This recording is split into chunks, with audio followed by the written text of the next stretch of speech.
cruz de nuestros enemigos. Líbranos, Señor Dios nuestro. En nombre del Padre, y del Hijo, y del Espíritu Santo. Amén. Señor mío y Dios mío, creo firmemente que estás aquí, que me ves, que me oyes. Te adoro con profunda reverencia. Te pido perdón de mis pecados y gracia para hacer con fruto este rato de oración. Madre mía Inmaculada, San José, mi Padre y Señor, Ángel de mi guarda, interceded por mí. Vamos a seguir haciendo nuestra oración. Vamos a terminar el capítulo 11 del Evangelio de San Lucas. Y realmente este capítulo termina con un sabor, podríamos llamarlo agridulce, porque los últimos versículos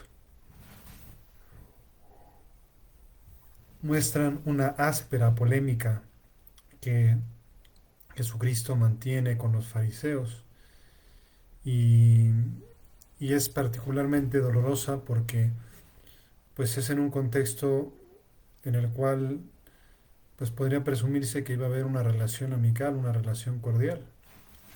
Así nos lo cuenta, dice, pero el fariseo se quedó admirado. Dice, mientras hablaba, un fariseo le rogó que fuera a comer con él. Entrando, pues se puso a la mesa. Es decir, nuestro Señor Jesucristo, pues está dando su doctrina, está hablando, está enseñando. Y, y claro, pues la gente se queda impresionada y un fariseo quiere invitarlo a comer a su casa. Entonces cualquiera podría imaginarse que es una relación pues amistosa, un momento grato, una ocasión muy particular, ¿no? Podemos pensar cómo estaremos nosotros si invitáramos a Jesucristo a comer con nosotros a nuestro hogar, pues nos sentiríamos felices y procuraríamos que ese encuentro se desarrollase gratamente. Sin embargo, lo que nos cuenta el Evangelio es que pues salieron chispas en aquella comida, ¿no? No fue una comida cordial. Dice, pero el fariseo se quedó admirado viendo que había omitido las abluciones antes de comer. Jesucristo,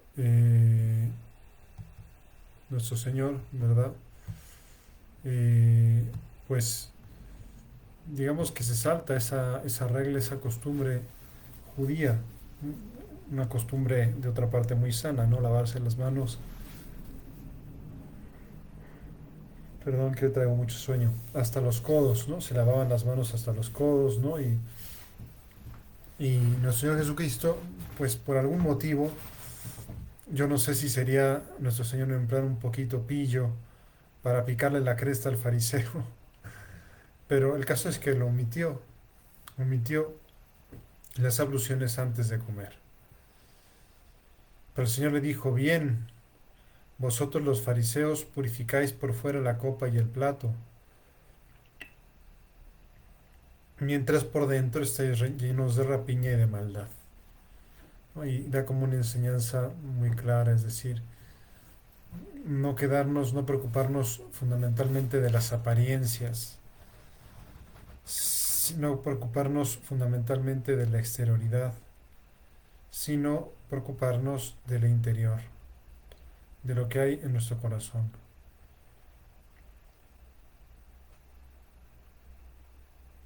Debemos cuidar especialmente lo que hay en nuestra alma, ¿no? Y pensaba, y sin que sea una crítica ni muchísimo menos, pues cuántos esfuerzos se hacen ahora, por lo menos aquí en mi país, se están reabriendo los gimnasios y con grandes ofertas y la verdad es que por algunos de por los que paso, pues se ven llenos de gente nuevamente, otra vez, ¿no? Eh, Quizá es que aquí estamos en verano y pues la gente quiere mostrar su mejor físico posible, ¿no? Pero digamos que es como la exterioridad, ¿no? Como cuidar mucho la exterioridad, ¿no? Las apariencias, y a veces no nos preocupamos tanto de nuestro interior, ¿no? Y nuestro Señor Jesucristo le reprocha directamente eso al fariseo. Y ustedes, ¿verdad?, se preocupan mucho de las apariencias, pero no se preocupan de cuidar, de purificar lo que hay dentro de ustedes, ¿no? Ojalá que no se nos apliquen a nosotros pues esas críticas de nuestro Señor Jesucristo, ¿no? Esas críticas tan claras, ¿no? Porque realmente se ve que nuestro Señor se encendió, se encendió precisamente ante ese, o nunca mejor dicho, escándalo farisaico del fariseo que le llamaba la atención de que no se purificara las manos antes de lavarse de comer, ¿no? Casi pareciera, ¿no?, que a nuestro Señor el género de los fariseos sencillamente pues no le entraba. Ciertamente no con todos, ¿no? Nicodemo, por ejemplo, pues era fariseo y era amigo oculto del Señor, ¿no? Y al final, pues contribuyó a bajarlo de la cruz y a irlo a enterrar, ¿no? O sea, fue un buen amigo hasta el final, ¿no? Pero digamos que pues nos tenía atorados precisamente por ese defecto, ¿no? Por purificar las cosas, por cuidar mucho las apariencias y no purificar su corazón. Insensatos, el que hizo el exterior no hizo también el interior. Dad más bien en limosna lo que tenéis, y así todas las cosas serán puras para vosotros. Pero hay de vosotros, los fariseos, que pagáis el diezmo de la menta, de la ruda y de toda hortaliza, y dejáis a un lado la justicia y el amor de Dios. Esto es lo que había que practicar, aunque sin omitir aquello. Aquí nuestro Señor pues les da una enseñanza como clave sobre sobre lo esencial, ¿no? Lo esencial en la vida cristiana pues es el amor. Es lo esencial en la vida cristiana, más que cumplir una serie de requisitos, una serie de preceptos. Lo esencial, lo más importante es el amor, ¿no? Y ya lo dice San Juan de la Cruz, al atardecer de esta vida seremos examinados en el amor, ¿no? Lo que nos va a preguntar nuestro Señor a la hora de examinarnos es: ¿amaste? ¿Y qué es lo que amaste? ¿Y en qué medida lo amaste? Si amaste algo mejor que tú o amaste algo, porque a veces podemos amar cosas inferiores que nosotros, ¿no? Podemos amar a nuestro celular, ¿no? Y eso no nos hace crecer como personas, ¿no? Eh, pero digamos que nos enseña con esta crítica que hace Jesucristo a los fariseos, ¿verdad? Con esta observación, ¿verdad?, que no hay que quedarnos como en los accidentes, sino hay que saber distinguir qué es lo esencial de la ley de Dios. Por eso dice, esto es lo que habíais de practicar, aunque sin omitir aquello. Es decir, tampoco dice, no cumplan las cosas pequeñas, no cumplan los otros preceptos. No, sí cúmplanlos. Pero lo que no se vale es cumplir esos preceptos pequeños y olvidarse de lo esencial, ¿no? Del amor de Dios, de su misericordia, de su comprensión, de su justicia. Y luego sigue con una retalía pues de críticas, ¿no? Nuestro Señor Jesucristo ante los fariseos, ¿no? Y que nos sirven a nosotros, pues primero para ver cómo era el carácter de nuestro Señor Jesucristo, que era un carácter que con algunas cosas se ve que era fosforito, ¿no? En algunas cosas se encendía vehementemente, ¿no? Y normalmente esos encendimientos se daban en el caso de los fariseos. Y entonces, pues nosotros, ¿verdad?, en nuestra oración queremos, Señor, pues no quiero tener los defectos de los fariseos precisamente porque sé que te molestan demasiado. Y, y no vaya a ser que pues yo me encuentre en una situación análoga a la de los fariseos, que tenga alguno de esos defectos que a ti tanto te desagradan, que a ti tanto te molestan. Dice, hay de vosotros los fariseos que amáis el primer asiento en las sinagogas y que se os salude en las plazas. Nuevamente es el rechazo de la apariencia, ¿no? El rechazo de la fama meramente humana.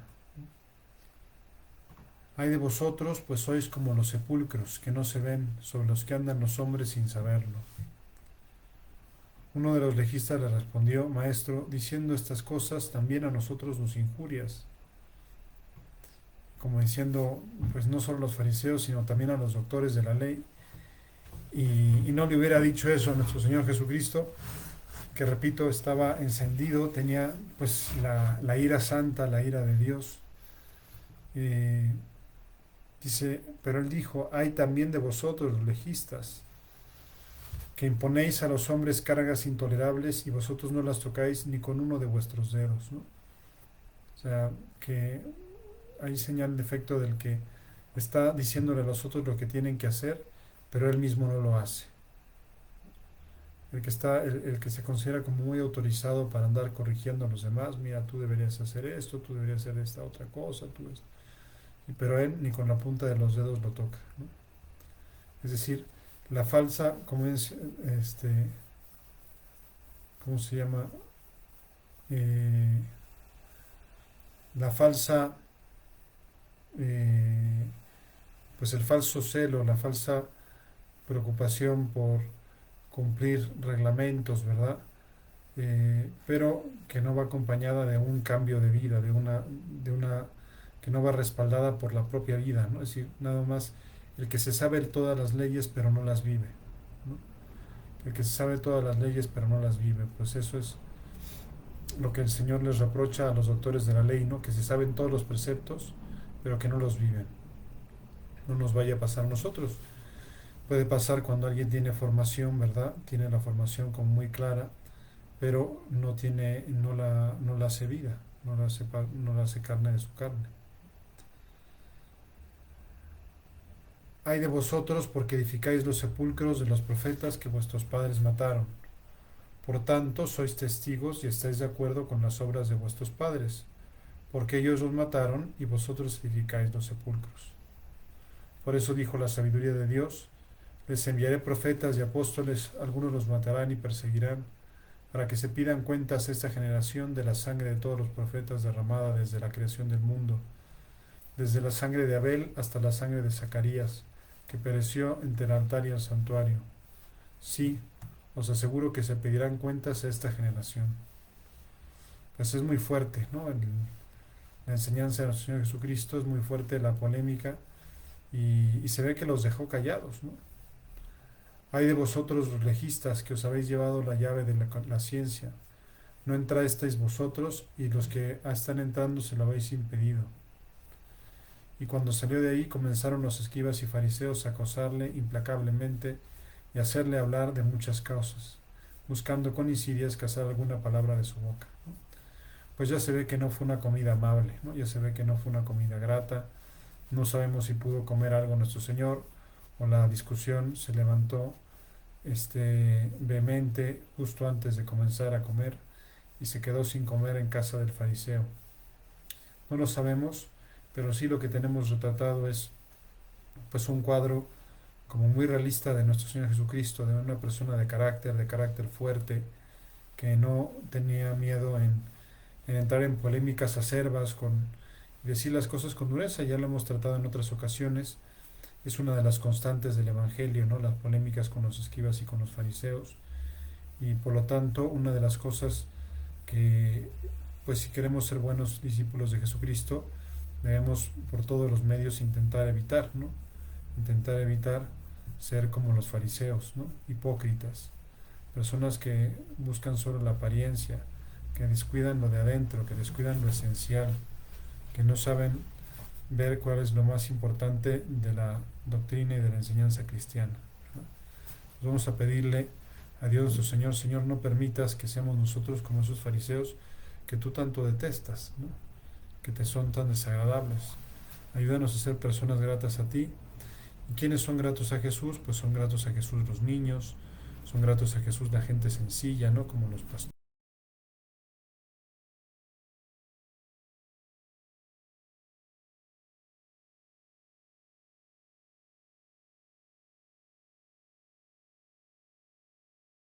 a Dios, incluso los pecadores, ¿verdad? Los pecadores arrepentidos son muy gratos a Dios, ¿no? En cambio, los presumidos, ¿no? Los que están pagados de sí mismos, los que se sienten más que los demás, los que buscan a toda costa ser reconocidos por los otros, los que pues esos no son gratos al Señor, ¿no? Y todo aquello pues nos da material abundante para reflexionar y para ver cómo es nuestra vida, para ver si nuestra vida es grata a Dios o si nuestra vida pues no lo es tanto, ¿no? Pasamos al capítulo 12.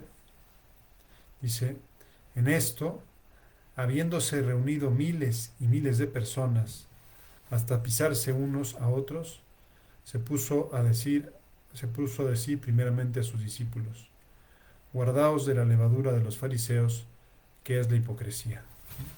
O sea, nuevamente, delante, según Lucas, de miles y miles de personas, les advierte, ¿no? ¿Y qué es lo que más le molesta a Jesucristo de los fariseos? La hipocresía, ¿no?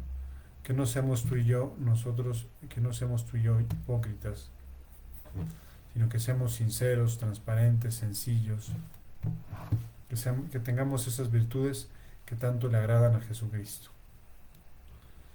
Nada hay encubierto que no haya de ser descubierto, ni oculto que no haya de saberse. Estas palabras pues nos dejan una cierta inquietud, ¿no? Una cierta inquietud porque es precisamente no hay nadie encubierto que no haya de ser descubierto, ni oculto que no haya de saberse. ¿Sí? Tenemos que pues ser claros, ¿verdad? Y no andar como con secreteos, con misterios, y obviamente cada persona tiene derecho a su intimidad y no tiene por qué publicar sus cosas, ¿no? Pero ya me entiendes, ¿no? Que nuestro Señor Jesucristo pues advierte contra ese intento de ocultar las cosas. Porque cuanto dijisteis en la oscuridad será oído a la luz, y lo que hablasteis al oído en las habitaciones privadas será proclamado desde las azoteas. Os digo a vosotros, amigos míos, no temáis a los que matan el cuerpo y después de esto no pueden hacer más. Os mostraré a quién debéis temer. Temed a aquel que después de matar tiene poder para arrojar a la gehenna.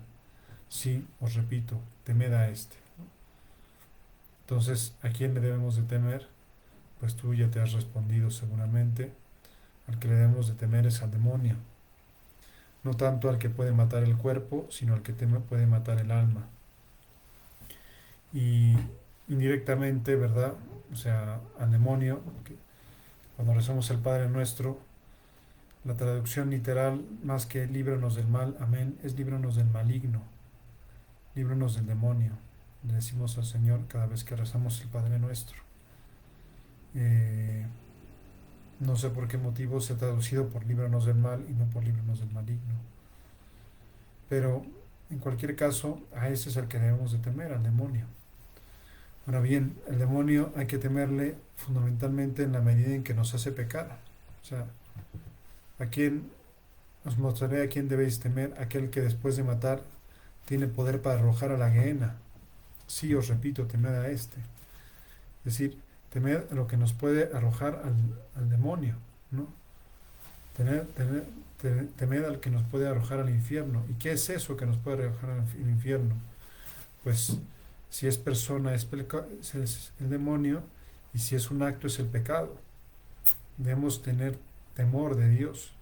¿Y temor de Dios qué es? Es temor de ofenderle. Temor de ofender a Dios, ¿no? Eso es el temor que debemos tener nosotros, más que cualquier otro temor, más que incluso nuestro Señor Jesucristo nos dice, no temáis a los que puedan matar el cuerpo. La verdad es que es difícil, ¿no? Y bueno, un país donde hay muchos narcos, ¿no? Y uno pues realmente les teme a los narcos, sobre todo porque son crueles, ¿no? Y porque no tienen sentimientos, ¿no? Se regocijan pues en la maldad, sí, o sea, a veces no solo te matan, sino te hacen sufrir antes de matarte, ¿no? Entonces son crueles en demasía, ¿no? Y claro que uno pues les tiene miedo, pues nuestro Señor Jesucristo nos dice, no les tengáis miedo a esos, ¿no? Temed a los que pueden matar el alma. ¿Qué puede matar el alma? ¿Qué puede hacer que el alma vaya a la gehenna del fuego inextinguible, ¿no? Que nuevamente vemos aquí como nuestro Señor pues habla de esa realidad que es incómoda, que es políticamente incorrecta, de la cual casi no se habla, que es la realidad del infierno. Temed al que tiene poder para arrojar a la gehenna. La Gehenna es el nombre que en el Evangelio le da Jesús a lo que nosotros conocemos como infierno, ¿no? En algunos lugares le llama la Gehenna del fuego inextinguible, ¿no? Por eso el infierno suele ser representado como un lugar lleno de llamas. Bueno, pues a eso es a lo que le debemos temer, ¿no? No debemos hacer las cosas por miedo, por temor, pero aquí nuestro Señor Jesucristo nos dice, bueno, pues hay que temerle, ¿verdad?, al pecado. O sea, que no nos aficionemos al pecado, que no nos encariñemos, por decirlo así, con el pecado, sino que tengamos una repulsión al pecado. Es verdad que no siempre podemos evitar el pecado, pero que sea por debilidad, por flaqueza, y no que sea por estar apegados, ¿verdad?, a una situación de pecado, porque eso vuelve crónica esa situación de pecado. Y claro, cuando vivimos en una situación crónica de pecado, eh, pues, en fin, eso nos puede llevar a que nos hagamos merecedores de la Gehenna, del fuego inextinguible. Y por eso dice, sí, os repito, temed a ese que te puede llevar a la Gehenna, que es el demonio, temed a ese que puede llevar a la Gehenna, lo repito, que es el pecado grave, consentido, del cual no estamos arrepentidos. Y por eso, pues le pedimos al Señor ahora en nuestro ratito de oración, Señor, que no nos aficionemos al pecado, que tengamos horror al pecado grave, que detestemos el pecado venial deliberado, que luchemos contra las imperfecciones en nuestra vida. Pues te lo pedimos, Señor, para que pues, nos hagas partícipes de la vida eterna. ¿No se venden 5 pajarillos por 2 haces? Pues bien, y uno de ellos está olvidado de Dios. Hasta los cabellos de vuestra cabeza están todos contados. No temáis, valéis más que muchos pajarillos. Es curioso, ¿no? Como primero, 2 versículos antes, Jesucristo nos dice, temed aquel que puede, aquel que tiene poder para arrojarnos a la arena. Y dos versículos más adelante nos dice, no temáis, valéis más que muchos pajarillos. Como diciendo, nos está transmitiendo como una enseñanza, ¿no?, de temer al pecado, de temer al demonio, ¿no? Con el demonio no se juega, de temer al pecado, porque es lo que nos puede separar de Dios, ¿no? El demonio que nos incita al pecado. Pero después nos dice, nos hace tomar en consideración la realidad de la providencia. Hasta los cabellos de vuestra cabeza están todos contados, ¿no? Yo estoy preocupado porque cada vez que los cuenta menos cabellos en mi cabeza, ¿no? Se me está cayendo el pelo, ¿no? Pero bueno, pues eso ya está contado, está en el plan de Dios, incluso hasta ese detalle, ¿no? Si tenemos pelo o no tenemos pelo, está en los planes de Dios, ¿no? Por eso hasta los cabellos de vuestra cabeza están todos contados. No temáis, valéis más que muchos pajarillos, ¿no? Dice, ni uno de ellos está olvidado de Dios. Dios no se olvida ni de los pajaritos, pues Dios no se olvida de nosotros. Y por eso podemos estar tranquilos, por eso podemos estar serenos. ¿Por qué? Porque tú no te olvidas de mí, Señor. Tú no te olvidas de mí, tú estás pendiente siempre de mí. Tú me amas profundamente a mí. Y por eso vivo confiado en tu providencia. Es verdad que vivo con ese temor de Dios, que es el temor de ofenderte, pero procuro vivir sin miedo a la vida y sin miedo a la muerte, como decía San José María, precisamente porque soy hijo de Dios, porque abandono mi vida y todas mis preocupaciones en manos de tu providencia santa, tu providencia amorosa. Sí, también, como dice Romina, no solo se me está cayendo el pelo, sino me están saliendo canas.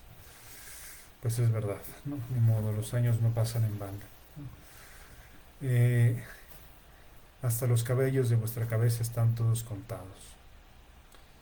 Yo os digo, por todo el que se declare por mí ante los hombres, también el Hijo del Hombre se declarará por él ante los ángeles de Dios. Pero el que me niegue delante de los hombres será negado delante de los ángeles de Dios.